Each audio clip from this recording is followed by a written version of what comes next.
আসসালামু আলাইকুম। ছেলেরা শপিং করতে এত অলসতা বোধ করে, আর মেয়েরা সম্পূর্ণ তার আলাদা। যেমন আমি শপিং করতে অনেক বেশি পছন্দ করি, কিন্তু আমার হাজব্যান্ড বাজারে যাওয়ার কথা বললেই ওর মাথা গরম হয়ে যায়। ও কখনো বাজারে যেয়ে শপিং করতে পছন্দ করে না। ও সবসময় অনলাইনে শপিং করে, এবং বেশিরভাগ শপিংই ও দারাজ থেকে করে, মানে খুব শর্টকাটে যেখানে পাওয়া যায় সেখান থেকেই করে।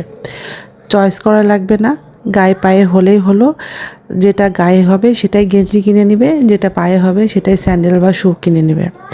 আর আমরা তো একটা না দুইটা না, মানে হাজারটা দোকান ঘুরি, তারপরে জিনিস কিনি, এরকম অবস্থা আমাদের। তো অনলাইন থেকে অর্ডার করেছিল শু, মানে ঈদের কেনাকাটা ওর শুরু হয়ে গিয়েছে। তো আমি বললাম যে তুমি যখন অনলাইন ছিল না তখন তুমি কি করে কেনাকাটা করতা? তো বলতেছে আমার আম্মু নিয়ে এসে দিত, সেটাই পড়তাম, কিন্তু আমি বাজারে কখনোই যেতাম না। তো ও এত ডিপেন্ডেন্ট হয়ে গেছে, ছোট ছোট জিনিসও মানে ও অনলাইন থেকে কেনা মানে খুব কমফোর্টেবল ফিল করে আর কি। তো ঈদের কেনাকাটা অলমোস্ট চলছে। আমার হাজব্যান্ডের টুকটুক টুকটুক করে কিনছে, আর আমরা তো বাইরে যেয়ে একদম সব দোকান দেখে দেখে কিনছি। তো সবাই ভালো থাকবেন, সুস্থ থাকবেন। আল্লাহ হাফেজ।